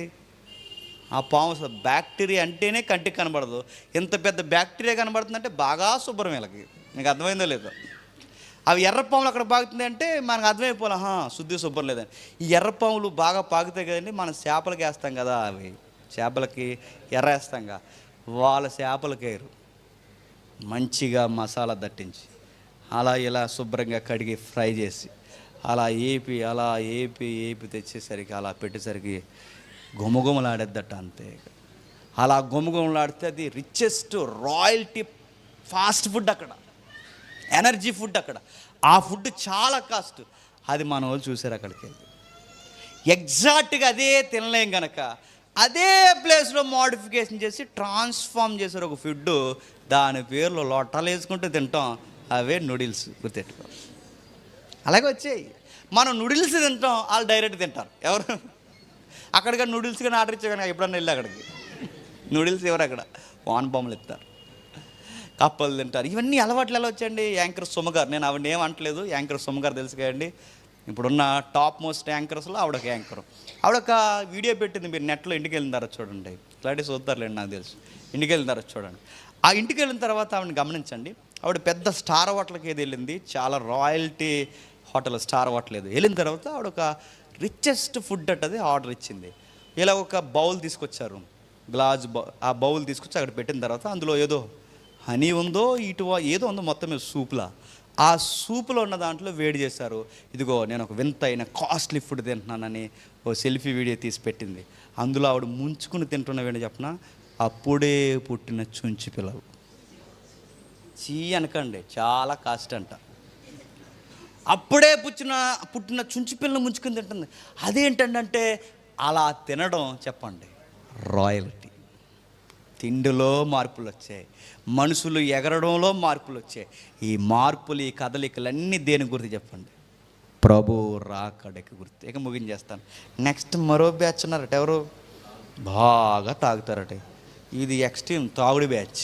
ఒకప్పుడు సామెత, ఊరికి ఒకడిద్దరో తాగేవారు కదట, ఇప్పుడు ఊరికి ఒకడిద్దరే తాగుతలేదట, మరి ఊరందరూ తాగుతున్నారట. చదువున్నోడు తాగుతున్నాడు, చదువులేడు తాగుతున్నాడు, చిన్నోడు తాగుతున్నాడు, పెద్దోడు తాగుతున్నాడు, అందరూ తాగుతున్నారు. అందరూ దాని ఏదో తీర్థం పుచ్చుకున్నట్టు పుచ్చుకుంటున్నారు. మొన్న ఆ మధ్య ఒకటి చాలా ఫీల్ అయిపోతున్నాడు. ఆ ఫీలింగ్ ఏంటి చెప్పినా, ఆడి గవర్నమెంట్ మారిందని ఫీలింగ్ కాదు, బ్రాండ్ మారింది. అది ఆడి బాధ. ఇంకా అర్థమైందో లేదు. ఇదిగో భూమి ఇచ్చారు, నాకు నచ్చలేదు అన్నాడట. ఆడి గవర్నమెంట్ మారిందని బాధ కాదు, బ్రాండ్ మారిపోయిందని బాధ. తాగుళ్ళు ఇదే చదువున్నాడు, బ్యాగులు, కాలేజీ యూనిఫామ్స్ బ్యాగ్స్ తగిలించుకుని ఈరోజు సెంటర్లో కూరగాయలు తాగట్లేదండి. ఒకప్పుడు చదువు లేని వాళ్ళు తాగేవారు, ఇప్పుడు చదువు ఉన్న వాళ్ళు ఇంకెక్కువ తాగుతున్నారు. విషయం ఏంటి చెప్పినా, ఆడవాళ్ళు తాగుతున్నారు. ఆడవాళ్ళు తాగుతారు అంటే తాగుతారు. వాటి బ్రాండ్ నేమ్స్ వేరు, అవి సాఫ్ట్ డ్రింక్స్లా ఉంటాయట. ఆల్కహాల్ కంటే మొత్తం మీద తాగుడే. నువ్వు ఎన్ని మాటలు చెప్పినా తాగుతుంది, అంతే అంతే తాగుతుంది. ఇంక ఇన్నని చెప్పక తాగుతుంది. రెడ్ డ్రింక్ అండి, ఇంక దాని జస్ట్ జామకాయ ఫ్లేవర్ ఉంటుందండి, చెత్త కబుర్లు చెప్పుకో, తాగుతున్నావు అంతే. నువ్వు తాగుతున్నావు అంటే ఆడవాళ్ళు తాగుతున్నారు, మగవాళ్ళు తాగుతున్నారు, అందరూ తాగుతున్నారు, మొత్తం మీద అందరూ తాగుతున్నారు. విషయం ఏంటి చెప్పినా, సిగ్గు లేకుండా తండ్రి కొడుకులు ఇద్దరు కూర్చుని తాగుతున్నారట. సిటీ కల్చర్ తెలుసా? అదే అలా తాగుతారండి అంటే, రాయల్ ఫ్యామిలీస్ అలా తాగుతారా అన్నారు. తండ్రి ఏమో సిగ్గు లేకుండా బాటిల్ తెచ్చాడట, కొడుకు ఏమో సిగ్గు లేకుండా గ్లాస్ తెచ్చాడట. ఇలా అమ్మ ఆమ్లెట్ వేసుకుని వచ్చిందట. ఊరి ఇలా కుటుంబ సమేతంగా తాగడం ఏంటంటే రాయల్ ఫ్యామిలీరా అన్నారు. ఇవన్నీ దేని గుర్తు చెప్పండి? చెప్పండి. పోయే కాలానికి గుర్తు. ఆ పోయే కాలం దేనికి ముడిపడింది చెప్పండి? రాకడకి గుర్తు. నెక్స్ట్ ఒక ఎగ్జాంపుల్ మీకు చాలాసార్లు చెప్పాను, మళ్ళీ చెప్తాను. ఒకప్పుడు తాగితే వావి వరసలు తెలియవనేవారు. ఇప్పుడు తాగితే వరసలే కాదు, చాలా తెలుస్తలేదట. ఒకడు అంటున్నాడు, చెయ్యి దించవా అన్నాడు. నువ్వు చెయ్యి ఎత్తితే బైబిల్ పోతాను అనుకుంటున్నావా? దించాడు. నువ్వు దించుతావా, దించమంటావా అని అంబేద్కర్ గారికి వార్నింగ్ ఎత్తున్నానండి. వీడికి ఎంత ఎక్కువైపోయింది చూడండి, వీడికి ఎంత ఎక్కువైపోయింది. ఒకప్పుడు తాగితే వాయు వరసలు లేవు, ఇప్పుడు తాగితే మనిషికి విగ్రహానికి కూడా దించవా అంటున్నాడు. ఎవరిని దించమంటావా అంటున్నాడు. ఇలాంటి పనికి మాలిన వాళ్ళందరూ భూమికి బరువు అయిపోతే ఏం జరుగుద్ది? రాకడ జరుగుద్ది. ఇవి గుర్తులు. చరిత్రను చూడు, ఇశ్రాయేలు పచ్చగా చిగురిస్తుందా? వస్తున్నా అన్నాడు. సైన్స్లో మార్పులు చూడు, అవి జరుగుతున్నాయా? వస్తున్నాను అన్నాడు. ఇదిగో ఇశ్రాయేలు గుర్తులు, వస్తున్నాడు. జనాలు ఎలాంటి గుర్తులంటే జలప్రలయపు గుర్తులు కనబడుతున్నాయా? వస్తున్నాను అన్నాడు. సంఘమా, చిన్న మంద సిద్ధమైపో, నేను సమీపమనే ఉన్నాను, వచ్చేస్తున్నాను. నేను ద్వారమునొద్దనే ఉన్నాను, వచ్చేస్తున్నాను. మూడో బ్యాచ్ ఉన్నారట. వాళ్ళెవరు? పెండ్లాడుచు పెండ్లి చేసుకోనుచు అన్నారు. లోకాలు ఇంకా బాగా చెప్తారండి. పెండ్లాడుచు ఏంటండి అంటే, బర్త్డే అంటే ప్రతి ఏడాది చేసుకుంటాం. పెండ్లాడుచు ఏంటి అంటే ఎలా చెప్పనా, ఎప్పుడు అలా పెళ్లి చేసుకుంటూ ఉంటారన్నమాట. అది ఎలా అంటే అది అలాగే. నీకు అర్థమైందా? పెండ్లాడుచు. మొన్న మధ్య టైటిల్ వచ్చింది, వాల్ పోస్టులు దారిలో కనబడే టైటిల్ ఏంటి చెప్పిన, మళ్ళీ పెళ్ళి. మళ్ళీ పెళ్ళి ఏంటండి? మళ్ళీ బర్త్డే అంటే అనుకోవచ్చు, మళ్ళీ భోజనం అంటే అనుకోవచ్చు, మళ్ళీ పెళ్ళేటి, అదే బర్త్డేయా మళ్ళీ మళ్ళీ చేసుకోవడానికి. ఒక విషయం మీరు సోషల్ మీడియాని గమనిస్తున్నారో లేదో గమనించండి, ఇవన్నీ తెలుస్తాయి. సమాజం దెబ్బలు తినడానికి రెడీగా ఉందని. ఒకప్పుడు మాకు పెళ్ళి అని చెప్పి ఈ శుభం కార్డులు పెట్టేవారు, స్టిల్స్ పెట్టేవారు. ఇప్పుడేం పెడుతున్నారు చెప్పనా, ఇలా మామిడాకులు తోరణంలో ఒకటి పెట్టి ఒక్కొక్క ఆకు మీద ఒక అక్షరం స్పెల్లింగ్ రాసి మేము డైవర్స్ తీసుకుంటున్నాం, విడిపోతున్నాం అంటున్నారు. చూసారు, డైవర్స్ అంటే సొక్కా మార్చినంత ఈజీగా, స్నానం చేసినంత ఈజీగా జీవిత భాగస్వామిని మార్చేస్తున్నారు. పెండ్లాడొచ్చు, జలప్రలయం కూడా లెమే కనవాడు పెండ్లాడొచ్చు, జలప్రలయంలో జనాలు తాగుచు, జలప్రలయంలో జనులు తినొచ్చు. ఇవన్నీ ఎగ్జాక్ట్ జరుగుతున్నాయి. అలాగే జరిగితే ప్రళయం వచ్చింది, ఇప్పుడు అలాగే జరుగుతుంది. ఏమొస్తుంది చెప్పండి, రాకడ వచ్చేస్తుంది. ముగించేస్తాను ఇక. ఆ రోజున తాగుబాతుల్లోటోళ్ళు ఈరోజు కనబడుతున్నారు, ఆ రోజు తిండిబోతులు ఈరోజు కనబడుతున్నారు, ఆ రోజు తిరుగుబోతులు ఈరోజు కనబడుతున్నారు, ఆ రోజు నావోహు చెప్పండి ఈరోజు కనబడుతుంది. నావోహు పేరెట్టుకునే వాళ్ళు కనబడుతున్నారు, వాళ్ళ పేరే ఎట్టుకుంటారంటే. ఎవడండి ఈయన అలా తాగేస్తున్నాడు అంటే, బ్యాందీ తాగుతున్నాడా, అబ్రహాం గారు అయినా అలాగే తాగుతారు. అబ్రహాం గారు బ్యాందీ తాగేస్తారు, అబ్రహాం గారు బ్యాందీ తాగేస్తారు, మోసే గారు సారా తాగేస్తారు. బొద్దుల పేర్లు. ఎవరండి ఇవిడ పచ్చిబుద్ధులు మాట్లాడుతుంది, శారమ్మ అలా మాట్లాడుతుంది. రూతు పచ్చి బూతులు మాట్లాడుతుంది. చూసారా, భక్తుల పేర్లే. ఎవరు లేరు చెప్పండి, భక్తులు లేరు. ఆ రోజు తాగుబోతులు లాటోళ్ళు ఈరోజు ఉన్నారు, ఆ రోజు తిరుగుబోతులు లాటోళ్ళు ఈరోజు ఉన్నారు, ఆ రోజు తిండిబోతులు లాటోళ్ళు ఈరోజు ఉన్నారు. అదే ప్రళయం మరలా సంభవిస్తే ఆ రోజు లాంటి భక్తులు ఈరోజు లేరు. అయితే ఒకటి గుర్తుపెట్టుకోండి, అలాంటి భక్తులు స్థానిక సంఘంలో రెడీ అవ్వాలట. అలా ఎప్పుడైతే రెడీ అవుతారో, ఇదిగో ఆయన వచ్చేస్తున్నాడు రెడీ అని చెప్పిన ఇవి గుర్తులు. ఆయన వచ్చేస్తున్నాడు, రెడీ అయిపోవాలి. ఆ రెడీ అయిపోవడానికి సంఘం సిద్ధపడాలి. ఎక్కడైనా మచ్చలు ఉన్నాయా, డాగులు ఉన్నాయా, తెలిసి తెలియని ఆయనకి ఆయాసకరంగా నేను ఏమైనా చేశానా అని ఎప్పటికప్పుడు సంఘం ఏమవ్వాలి చెప్పండి, సిద్ధపడాలి. సిద్ధపడుతుందా సంఘం? ముగించేస్తాను. సిద్ధపడుతుందా సంఘం? ఇప్పుడు యేసుప్రభు వారు సంఘాన్ని వివాహం చేసుకుని వెళ్ళిపోయాడు, క్షమించండి నిశ్చితార్థం చేసుకుని వెళ్ళిపోయాడు. మరలా వచ్చి అక్కడ వివాహం చేసుకుంటాడు. వివాహ మహోత్సవం అన్నాడు కదా దాన్ని ప్రకటన గ్రంథంలో. ఇప్పుడు నిశ్చితార్థం చేసుకు వెళ్ళిపోయాడు. వస్తానన్నవాడు ఇక్కడ చెప్పి, ఇదిగో సమీపమున ఉన్నాను, ద్వారమునద్దన ఉన్నాను, త్వరగా వచ్చేస్తా అన్నాడు. వస్తానన్నవాడు ఎన్ని సంవత్సరాలు అయిందండి? 2000 సంవత్సరాలు అయింది. వచ్చాడా? రాలేదు. ఈ అమ్మాయికి, ఎవరు సంఘం అని, ఈ అమ్మాయికి వధువు సంఘానికి ఏం చెప్పాడు? త్వరగా వచ్చేస్తాను, నిశ్చితార్థం చేసుకుని వెళ్తున్నా అన్నాడు. వచ్చాడా? రాలేనప్పుడు సంఘం ఏం చేయాలండి? ఇప్పుడు ఒక అమ్మాయికి నిశ్చితార్థం అయింది పెళ్లి కొడుకుతో, వచ్చే నెలలో పెళ్ళి, తర్వాత నెలలో పెళ్ళి, నెలలో పెళ్ళి అని వాయిదాల మీద వాయిదాలు వేసేసి పెళ్ళి అవుతలేదు, సంవత్సరాలు అయిపోతుంది అనుకోండి. పెళ్ళి ఏమవ్వాలండి? ఏమవ్వాలి? ఏంటి పెళ్ళి అంటాడు, పెళ్ళి చేసుకోడు ఏంటి, నిశ్చితార్థం చేసుకుని మ్యారేజ్ డేట్ వాయిదాల మీద వాయిదాలు పడిపోతుంది, వరుడు ఇంకా రాడేంటని నిజమైన వనిత వధువు ఏం చేయాలండి? బెంగెట్టుకోవాలి కదండి. బెంగెట్టుకోకుండా శుభ్రంగా తినేసి లావ్ అయిపోయి మొత్తం అటు ఇటు తిరిగి స్నానం చేయకుండా ఇలాగ అనుకుంటూ ఇలా అనుకుంటూ అస్సలు తిరగకుండా సడన్గా పెళ్ళికొడుకు వచ్చి పెళ్ళి అన్నాడు అనుకోండి, ఇప్పుడా అన్నది అనుకోండి, లావ్ అయిపోయి లేగో, మేఘాల మీద మొయ్యలేరు నిన్ను, ఆ కారు నిన్ను తీసుకెళ్ళలేదు ఎందుకంటే లావ్ అయిపోయావు. నాకు అర్థమవుతుందా? ఇప్పుడు వధువు అంటే ఇక్కడ ఎవరు చెప్పండి, పెళ్ళికూతురు ఎవరు? సంఘానికి భయం ఉందా, సిద్ధపాటు ఉందా? లావ్ అయిపోతుంది సంఘం. బెంగ ఉందా? అలా ఇలా తిరుగుతూ నేడో రేపో సడన్గా ప్రభు వచ్చేసాడు అనుకోండి, వధువు సంఘమా లే అనగానే లేగలేదు. ఎందుకంటే వివాహం మీద బెంగలేదు ఈ పిల్లకి. ఏ పిల్ల? సంఘము. ఈ పిల్లకి అస్సలు ఎదురు చూపులు లేవు, మరిసిపోయింది, ఏమరపాటుకుంది, నిర్లక్ష్యంగా ఉంది, లావ్ అయిపోయింది. ఇప్పుడు వచ్చి ఆయన ఈ స్థానిక సంఘాన్ని ఇక్కడ తీసుకెళ్లకుండా ఈ సంఘం దగ్గరికి వచ్చి ఈ సంఘాన్ని తీసుకెళ్ళిపోయాడు అనుకోండి. ఇప్పుడు ఆ వివాహ కార్యక్రమంలో ఈవినింగ్ చేసుకోవాల్సిన ఆయన ఈవినింగ్ చేసుకుని తీసుకెళ్ళిపోయాడు అనుకోండి. వెంటనే ఇప్పుడు ఏం చేయాలండి? వరుడు కోసం ఏడాలా? అలా ఏడకుండా భోజనాలు ఎక్కడ పెడుతున్నారు అని అడిగింది అనుకోండి. ఇంకేమనాలండి? మారం ఇంక నువ్వు ఇంకేమన్నా చెప్పండి. నీ పెళ్ళిలో ఎవరో కూర్చుని పెళ్లి చేసుకుంటే భోజనం అడుగుతున్నాడు, నిన్ను ఏమనాలి? ఈ తిండికే నువ్వేమైపోయి చెప్పు? వరుడి చేత విడవబడ్డావు. ఇవన్నీ దేనికి గుర్తులు అంటే ప్రభు రాకడకి గుర్తులు. 40 వచనంలో, ఆ కాలం ఇద్దరు పొలంలో ఉందరు, ఒకరు తీసుకుని పోబడతారు, ఒకరు విడిచిపెట్టబడతారు. ఎందుకు ఇద్దరులో ఒకరు వెళ్ళిపోతారు, ఒకరు ఉండిపోతారు. ఎందుకంటే ఒకరు ఏమనుకుంటారంటే, ఈ పిండి ఎలా రుబ్బుతున్నాను, ప్రభు ఇప్పుడు వచ్చేస్తే ఎంత బాగున్నో అనుకుంటూ రుబ్బుతారట. ఇంకొక ఆవిడ ఏమనుకుంటుంది, త్వరగా రుబ్బేసి సిల్లిగారులు వేసేస్తే బాగున్నాం అనుకుంటుందట. గారెలు వేసేయాలనుకున్న ఆవిడ ఉండిపోద్ది, వెళ్ళిపోవాలనుకున్న ఆవిడ వెళ్ళిపోద్ది. ఇవన్నీ మనకి ఏం చెప్తున్నాయి చెప్పండి? మీ పనుల్లో నిమగ్నమై యామరపాటుగా ఉన్నప్పుడు, ప్రభువు నిర్లక్ష్యంగా చేసినప్పుడు ప్రభు సమీపమునే ఉన్నాడు. ఈరోజు మీరు గమనించండి, ప్రభు విషయంలో యామరపాటుగా ఉన్నారనడానికి, నిర్లక్ష్యంగా ఉండడానికి అసలు రాకడ వర్తమానాలు ఎక్కడైనా వినబడుతున్నాయా? ఎందుకన్నా నిర్లక్ష్యం ఏం కావాలండి?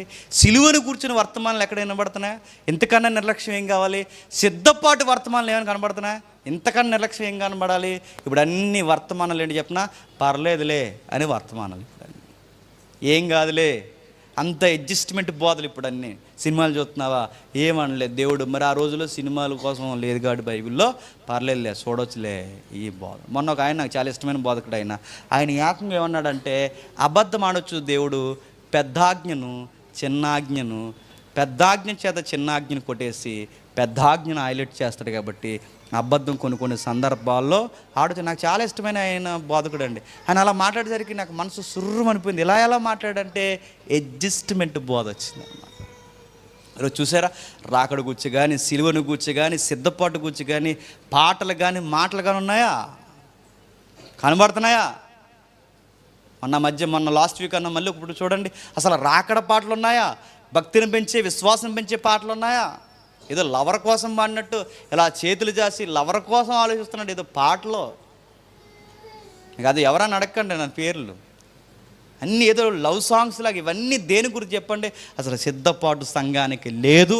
సంఘం యొక్క నిర్లక్ష్య వైఖరి కూడా ప్రభు వస్తున్నాడు అనడానికి గుర్తు. జాగ్రత్త, చిన్నమంద, ఈ గుర్తులన్నిటిలో ప్రభు సమీపమునే ఉన్నాడు. దేవుడు మిమ్మల్ని దీవించునుగాక. ప్రేమగల తండ్రి, కృపగల దేవ, ఆలస్యమైన కొన్ని సంగతులు విన్నారు తండ్రి. మిగిలిన కార్యాన్ని మీకు అప్పగిస్తున్నాం. సాయంకాలం జరుగుతున్న తండ్రి ఆరాధన కార్యంలో కూడా మా అందరితో ఉంటారని కోరుతూ అందరినీ మీ చేతులకు అప్పగిస్తూ క్రీస్తు నామమున ప్రార్థన సమర్పిస్తున్నాం తండ్రి.